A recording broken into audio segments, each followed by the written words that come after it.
Nós temos um tema para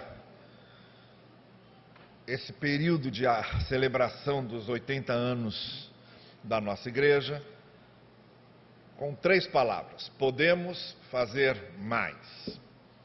Nesse contexto da ideia de podermos fazer mais, durante o mês de dezembro, nós juntamos a ideia de celebração do Natal com a ideia da autodoação. Então, entendemos que dentro do objetivo amplo de podermos fazer mais, para que a coisa não fique apenas numa teoria e apenas numa boa intenção, é necessário que essas coisas se traduzam em gestos concretos, em posturas concretas, em experiências concretas. Daí porque houve esse apelo durante todo o mês pela experiência da autodoação, de termos um projeto específico do reino de Deus na nossa vida, na nossa profissão, na nossa experiência pessoal, algo para o qual nós nos sintamos nos autodoando para sermos instrumentos de Deus, para abençoar outras pessoas e para estender o reino também nos lugares onde estamos. Nós não podemos mudar o mundo, mas nós podemos mudar o nosso mundo, aquele mundo específico no qual eu vivo e aquele mundo específico com o qual convivo, aquele mundo eu posso mudar. Eu tenho a mensagem do Evangelho em mim, eu tenho a presença do Espírito Santo em mim e eu tenho o grande interesse de Deus para, através de mim, fazer essas mudanças. Então, a autodoação dentro do grande alvo de podermos fazer mais como igreja, ela se torna concreta dessa forma. Durante esse mês de janeiro, nos cultos da manhã, nós vamos aprofundar um pouco mais essa ideia da igreja como corpo vivo de Cristo. Porque partimos do seguinte pressuposto: muitas vezes a palavra igreja na nossa cabeça está ligada à palavra templo. Tanto que quando nós dizemos eu vou à igreja, nós estamos na verdade dizendo eu vou ao templo. Mas como as duas palavras se uniram tanto, ao longo desses séculos em que o cristianismo acabou se transformando uma coisa tão institucionalizada, que o Novo Testamento era igreja, que não era templo. No Novo Testamento a igreja se reunia nas casas, no Novo Testamento a igreja se reunia nas praças, no Novo Testamento a igreja se reunia onde dava. O único templo que eles conheciam era o templo de Jerusalém, mas que não era do cristianismo, era do judaísmo. Então, quando alguém falava em ir à igreja, estava falando em estar em comunhão com as pessoas onde quer que elas estivessem. Os primeiros cristãos passaram algumas vezes a se reunir até nos cemitérios, nas catacumbas. Durante a perseguição romana, era o único lugar onde eles, se escondendo, podiam com certa liberdade celebrar a ceia, cantar seus cânticos. Era nesses lugares mais remotos dos cemitérios. E eram igreja. A ideia de templo, de igreja como templo, veio depois, com a institucionalização da fé cristã a partir de Constantino, que torna o cristianismo no ano 313 na religião oficial do império. E o mesmo Império Romano financiando a construção dessas basílicas todas que a gente conhece na Europa, pagando os bispos para que trabalhassem, o próprio Império Romano pagando os bispos para que trabalhassem. Então, a coisa ficou não só institucionalizada, mas institucionalmente ligada ao Estado romano. Mas igreja, necessariamente, não tem nada a ver com o templo. O templo é este lugar específico em que estamos. Mas quando falamos em igreja, nós não estamos falando do templo. Eu já disse várias vezes que, se por acaso nós resolvêssemos sair daqui, ir para outro lugar e vender esse templo aqui para uma rede de mercados, isso aqui se transformaria num mercado. Teria as estantes, as pessoas viriam aqui comprar, o prédio seria o mesmo, reformado, e seria um mercado. Mas nós continuaríamos sendo igreja. porque a igreja somos nós onde quer que nós estivéssemos. Se baixasse uma lei aí, proibindo templos, nós não precisamos de templos para nos reunirmos, porque nós somos igreja e como igreja nos reunimos em qualquer lugar e continuamos sendo igreja. O templo facilita em muito nossas reuniões. Mas se houvesse uma perseguição e os templos fossem fechados e os pastores mortos, Deus nos livre, a igreja continuaria existindo. Porque a igreja não são os templos e nem são os pastores. A igreja é a comunidade como um todo. Então a igreja somos nós. Nós é que somos esse corpo vivo. Quando o apóstolo Paulo, que é a melhor ilustração que Paulo usa para a igreja, chama a igreja de corpo, ele está querendo dizer que nós temos uma unidade básica e temos uma diversidade incontestável. Assim como o corpo humano. O corpo humano tem uma unidade básica. Esses meus dedos fazem parte do meu corpo. E as minhas pernas fazem parte do meu corpo. É um corpo. Mas esses meus dedos têm as funções deles que não são iguais às funções das pernas. E as minhas pernas têm o lugar que elas ocupam que não são iguais ao que os ombros ocupam. Então, Paulo está querendo falar disso. O corpo tem uma unidade básica, que é a unidade que nos faz igreja, como também tem suas funções múltiplas, sua diversidade impressionante, tanto em termos de funções, de talentos, de dons, de ideias, de experiências diferentes, quanto em termos de forma. Igrejas têm as mais diversas formas diferentes. E não é exatamente uma unidade de forma. Não existe uma unidade de forma. No Novo Testamento nós não tínhamos uma unidade de forma. Nós tínhamos uma unidade de espírito. No Novo Testamento as igrejas se organizavam de acordo com a cultura do lugar. Por exemplo,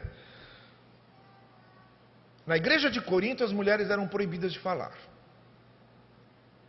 E Paulo, escrevendo para a igreja de Corinto, ele diz, olha, é bom que as mulheres não falem. E ele chega a dizer, olha, seria indecente as mulheres falarem.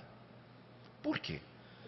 Porque a igreja de Corinto estava num lugar onde as sacerdotisas pagãs, que eram sacerdotisas durante o dia e normalmente eram prostitutas à noite, eram as líderes das religiões conhecidas em Corinto. Então o que Paulo estava dizendo era o seguinte, se as mulheres da igreja de Corinto assumissem lideranças e falassem, talvez isso prejudicasse a verem as diferenças que aquela igreja estava oferecendo. Então, em Corinto, a orientação era que as mulheres participassem o mínimo possível e, de preferência, falassem o mínimo possível, para não haver essas semelhanças. Em Roma, que era um outro lugar, era a capital do império, era um outro estilo de vida, era uma outra cultura, não havia esse problema. Então, na igreja de Roma, você tinha inclusive uma diaconisa chamada Febe. E na lista de Paulo, no capítulo 16, Paulo faz uma série de menções a mulheres importantes no seu ministério. Então, a igreja de Corinto não tinha a mesma forma da igreja de Roma. A igreja de Roma não tinha a mesma forma da igreja de Filipos. E a igreja de Filipos não tinha a mesma forma da igreja de Colossos. De acordo com o ambiente cultural em que estavam, haviam essa diversidade e, entretanto, era o mesmo corpo. Todos irmãos, todos a mesma família de Deus, todos membros do mesmo corpo. Essa unidade convivendo com a diversidade. Por isso, eu não me importo nem um pouco com as diferenças eclesiológicas entre as denominações. Há muitas diferenças eclesiológicas. Se numa igreja chamado de presbítero, na outra igreja chamado de diácono, em outra igreja chamado de ancião, como acontecia também no Novo Testamento. Em alguns lugares o pastor era chamado de bispo, em outros lugares era chamado de presbítero, em outros lugares era chamado de ancião. não importa muito como é que essas igrejas se organizam. Normalmente, cada igreja se organiza de acordo com o seu legado cultural. Os batistas têm um legado cultural do puritanismo calvinista da Inglaterra e se organizaram de acordo com esse legado cultural. Mas não significa que seja único verdadeiro. Várias outras denominações que vieram de outros legados culturais também têm a sua maneira de se organizar. O que importa é que, nessa diversidade toda, tenhamos a unidade do Evangelho. Quando uma igreja se afasta do que o Evangelho ensina, aí é outra história. As diferenças eclesiológicas é uma coisa. As diferenças de base do ensino do Evangelho é outra completamente diferente. Então, quando uma igreja começa a negar que a salvação é só pela graça, ou quando uma igreja começa a colocar outras coisas que substituam a autoridade da Escritura, essas conspurcações do ensino apostólico é que fazem as diferenças aceitáveis e não aceitáveis. Mas naquilo que nós temos em comum, que é o Evangelho, nos princípios do Evangelho básicos que não podem ser negados, pouco importa a maneira eclesiológica como nós nos organizamos. Continuamos sendo irmãos em Cristo. Então nós somos, igreja, diz Paulo, é corpo. É uma unidade com sua diversidade. E somos um corpo vivo, diz Paulo. Isto é, o corpo é dinâmico. Ele tem que estar produzindo, tem que estar dando fruto. Ele tem que estar se adaptando às diversas situações, circunstâncias. Ele tem que reagir. Ele tem que se manter presente. Ele tem que deixar claro qual é a sua postura. Ele tem que confortar. Ele tem que orientar. Ele tem que aconselhar. Ele tem que fazer mudanças, porque é um corpo vivo, é um corpo que está se movendo, é um corpo que produz vida. Eu já disse várias vezes que Jesus não fundou nenhuma igreja, ele fundou um conceito de igreja, ele não escreveu nenhum credo, que saibamos ele escreveu só na areia lá e não ficou para a gente ler. Nem batizar, Jesus batizava. Diz o Evangelho de João que quem batizava eram seus apóstolos. Os apóstolos batizavam, mas não houve ninguém que pudesse dizer, eu fui batizado por Cristo. Jesus veio trazer o que era mais importante para a igreja, a vida. É a presença de Jesus que torna a igreja viva. Eu vim para que vocês tenham vida e a tenham de maneira completa e a tenham de maneira plena. Isso se refere a cada um de nós individualmente e se refere à igreja como um todo, como o corpo de Cristo.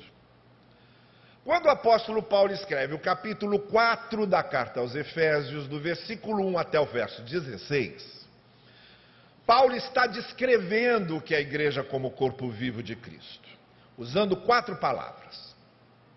A palavra vocação, a palavra unidade, a palavra diversidade e a palavra maturidade. São essas 4 ideias que estão no capítulo 4, de 1 a 16 de Efésios. A igreja tem uma vocação, a igreja tem uma unidade, a igreja tem diversidade e a igreja deve ter maturidade. São as 4 ideias que compõem a ideia de corpo e de corpo vivo. Um corpo vivo, ele está aqui para alguma coisa. Então ele tem uma vocação. Um corpo vivo, ele tem unidade. Um corpo vivo tem que ter unidade. Se esse braço quiser fazer alguma coisa separada do meu corpo, não vai dar certo. Um corpo vivo, ele tem diversidade. Ele vai ampliando as suas bases de ação de acordo com o leque de diversidades que esse corpo tem. A gente pode andar, a gente pode sentar, a gente pode se divertir, a gente pode pensar, a gente pode escrever, a gente pode pintar um quadro.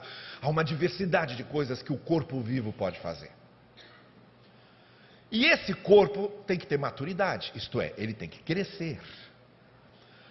Um corpo que não se desenvolve, um corpo que não cresce, um corpo que não amadurece, está com algum problema e que precisa ser tratado. Por isso, Paulo, então, trabalha essas 4 ideias para descrever o que é a igreja. Uma igreja tem vocação, uma igreja tem unidade, uma igreja tem diversidade e uma igreja tem maturidade. Durante esse mês de janeiro, porque podemos fazer mais, porque estamos nos autodoando e porque nós somos igreja, corpo vivo de Cristo, completando 80 anos nesse período. Durante esse mês de janeiro, nos cultos da manhã, nós vamos falar sobre cada uma dessas palavras: a vocação, a unidade, a diversidade e a maturidade.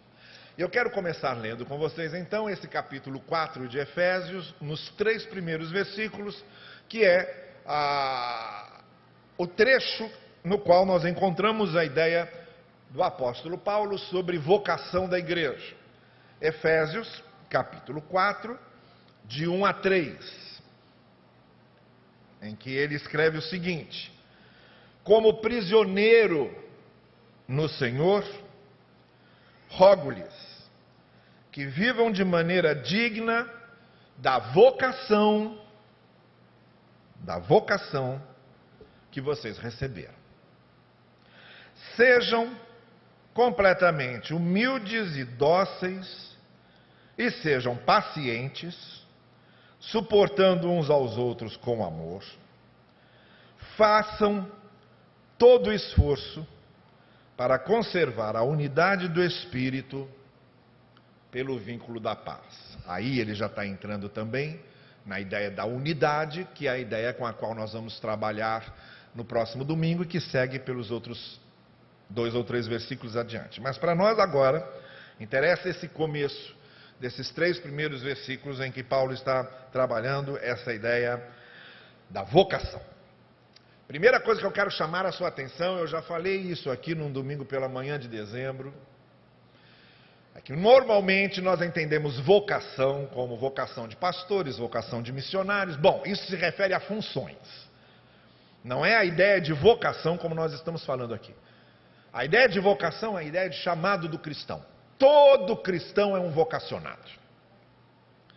O cristão é um vocacionado para dar testemunho do Evangelho, para ampliar o reino, para usar a sua vida a fim de que as pessoas sejam abençoadas. Bem, essa é a vocação do cristão. Quando nós nos tornamos cristãos, e por isso o apóstolo Paulo diz, a vocação que vocês receberam, ele não está escrevendo uma carta a um pastor, como é, por exemplo, a carta de Tito ou as cartas de Timóteo. Aquelas são cartas para pastores. Ele está escrevendo para a igreja toda. Então ele está dizendo, vocês todos que têm uma vocação que vocês receberam. A igreja de Éfeso toda tem uma vocação que receberam. Essa vocação que vocês receberam, ela se divide em várias funções. Há alguns que têm essa vocação cristã, que têm a função de pastorearem ou a função de serem missionários. Mas há outros que essa mesma vocação cristã, eles devem exercê-la na profissão e na função que têm, para testemunhar, para abençoarem os outros. A vocação é algo geral. Eu e você somos vocacionados. A minha vocação eu exerço na função de pastor. E Deus me equipou com algumas características que me facilitam a atuar como pastor. Talvez a sua vocação você exerça como mecânico de automóveis. E Deus capacitou você com alguns dons que eu não tenho e que outras pessoas não têm, mas que você tem, para que você exerça a sua vocação na função que você tem.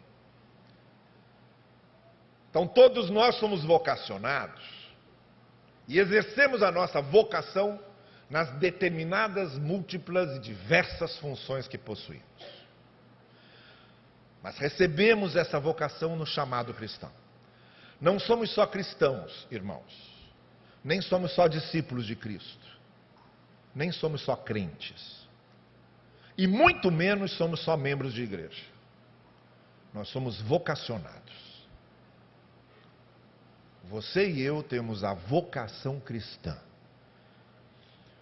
Portanto, Paulo começa dizendo o seguinte: não desprezem a vocação que vocês receberam.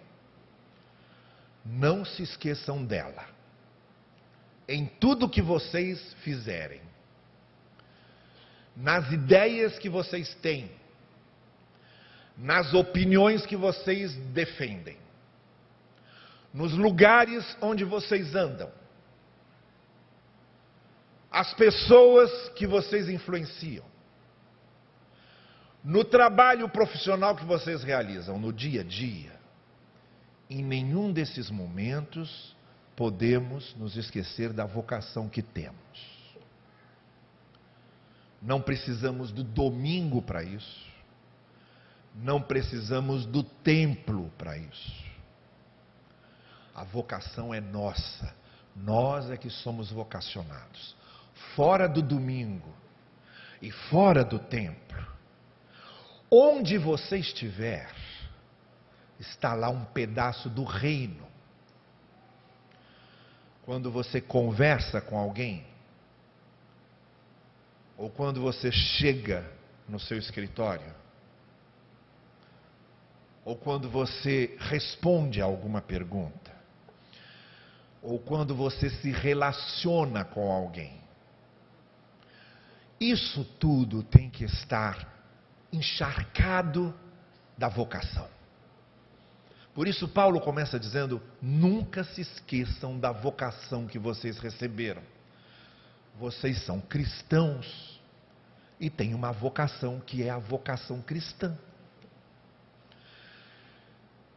E sempre que eu separo na minha cabeça, dizendo: hoje não é domingo, hoje eu não estou na igreja, eu posso fazer o que me der na telha, é como se eu estivesse abrindo a mão de algo que é fundamental para a compreensão de quem eu sou, que é a minha vocação cristã.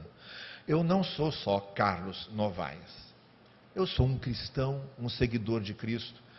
E eu não tenho só a vocação de pregador, de pastor.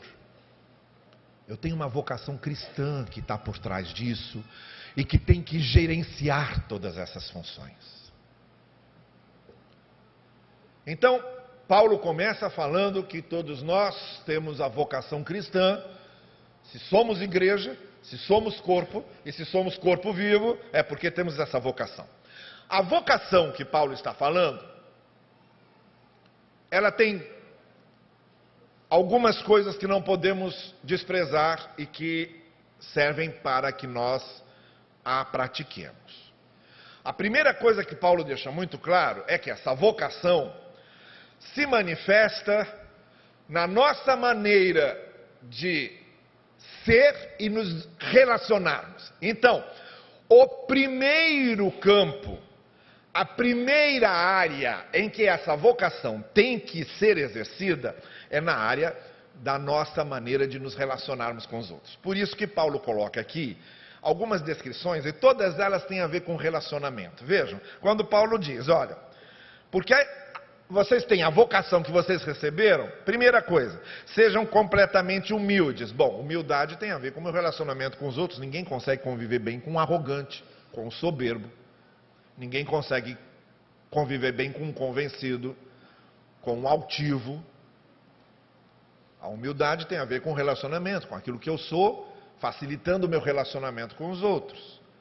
Eu tenho que ter humildade para pedir desculpas quando eu estou errado, para pedir perdão quando eu estou errado, para perdoar quando o outro me pede perdão. Humildade.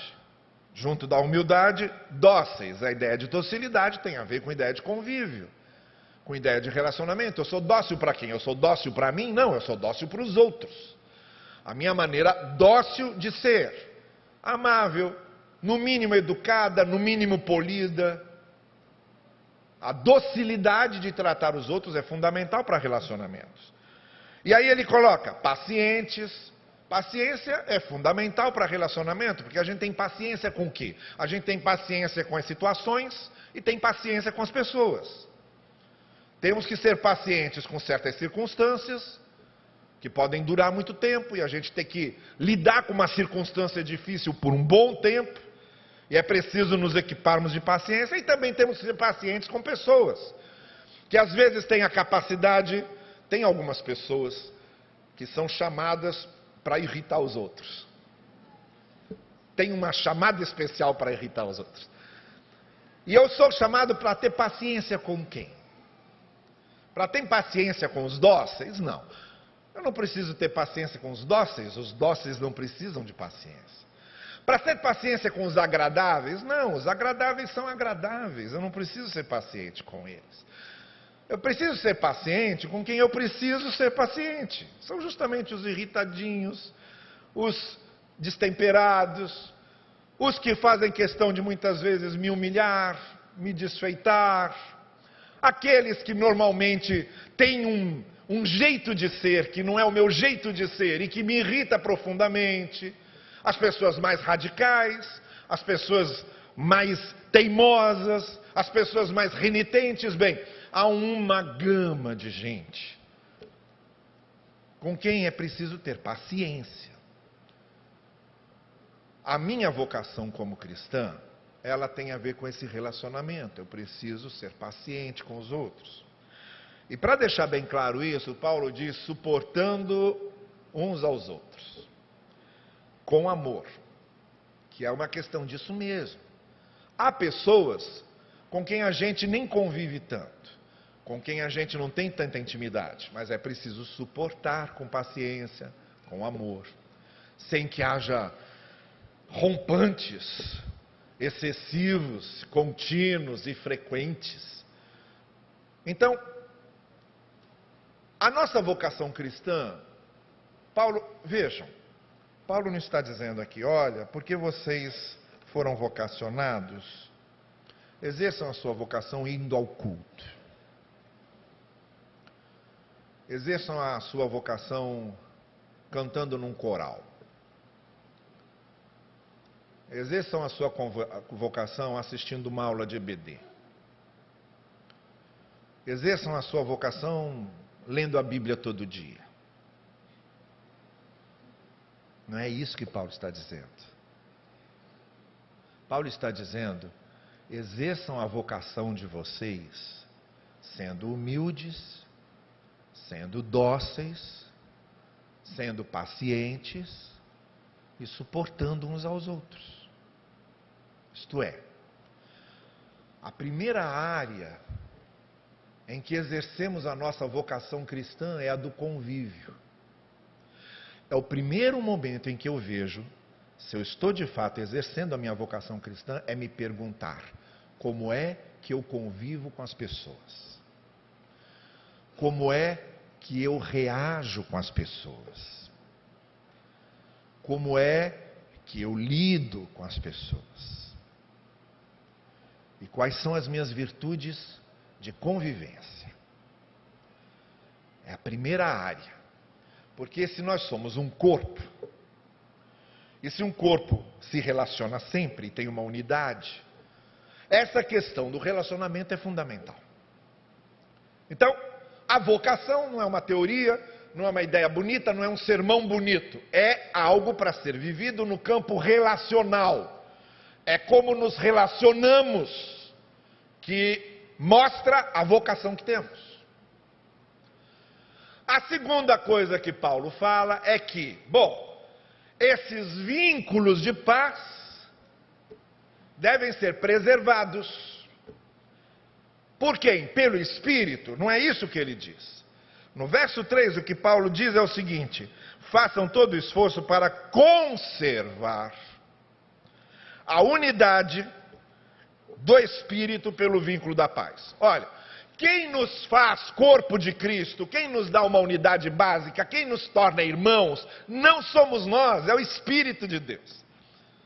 O mesmo Espírito que habita em mim, habita em você, e por causa disso nós somos um corpo, somos uma família, somos irmãos. Mas eu não consigo isso, eu não conquisto isso. É o fato de eu estar em Cristo, de você estar em Cristo e do Espírito Santo habitar em nós, que faz com que sejamos irmãos. Agora, conservar depende da gente. Paulo está dizendo, aquela unidade que vocês têm, que o Espírito deu a vocês, o fato do Espírito ter transformado vocês em irmãos, esse resultado da obra do Espírito na vida de vocês, agora a bola está com vocês. Vocês precisam conservar. Conservem isso. Conservar como? Aí o apóstolo Paulo não poupa palavras, nem doura a pílula. Ele é bem direto quando ele diz, façam todo esforço para conservar. Isto é, o esforço é nosso. Para conservar a paz, para conservar o bom convívio, para conservar o ambiente bom, é preciso esforço. O esforço de quem? Do Espírito? O Espírito já fez o trabalho dele. Ele já habita em nós e nos transformou em irmãos. Esforço de quem? Da igreja institucional? Igreja institucional literalmente não existe. Esforço de quem? Esforço nosso. O responsável por conservar os vínculos de relacionamento sou eu. E é você. É fácil? Não é fácil. Em nenhum momento Paulo está dizendo, olha, desfrutem. Não, ele está dizendo, esforcem-se. E é um esforço contínuo. Manter relacionamentos, manter a boa saúde do convívio, manter o bom ambiente do convívio. É uma questão de esforço diário, de esforço frequente, de esforço contínuo. Então nós somos corpo de Cristo, um corpo vivo de Cristo, e que inclusive porque é vivo, está se esforçando. Veja, porque o seu corpo está vivo, você está se esforçando para ter boa saúde. Você se esforça para ir ao médico, ficar naquela sala de espera, ser recebido pelo médico, o médico mandar fazer um monte de exames, você fica horas e horas às vezes para fazer esses exames, traz os exames para o médico de novo, o médico olha, o médico passa remédio, o médico passa tratamento, você toma os remédios, você se submete ao tratamento, por quê? Porque você está vivo. Se você estivesse morto, não precisava nada disso. Se você estivesse morto, não precisava ir a médico, não precisava de tratamento, não precisava de remédio. Você só vai a médico, só faz tratamento e só usa remédio porque você está vivo. Agora, isso é fácil? Não é fácil. Não é fácil. Nós sabemos que não é fácil. Não é fácil ter que fazer um certo tratamento. Não é fácil ouvir do médico, como eu já ouvi algumas vezes, o senhor precisa emagrecer. O senhor precisa fazer dieta. E eu tenho um cardiologista, tomara que ele não assista esse culto pela internet, eu tenho um cardiologista que tem um prazer especial de tacar terror em mim, né? E de me apavorar. E ele é muito duro, ele é muito exigente.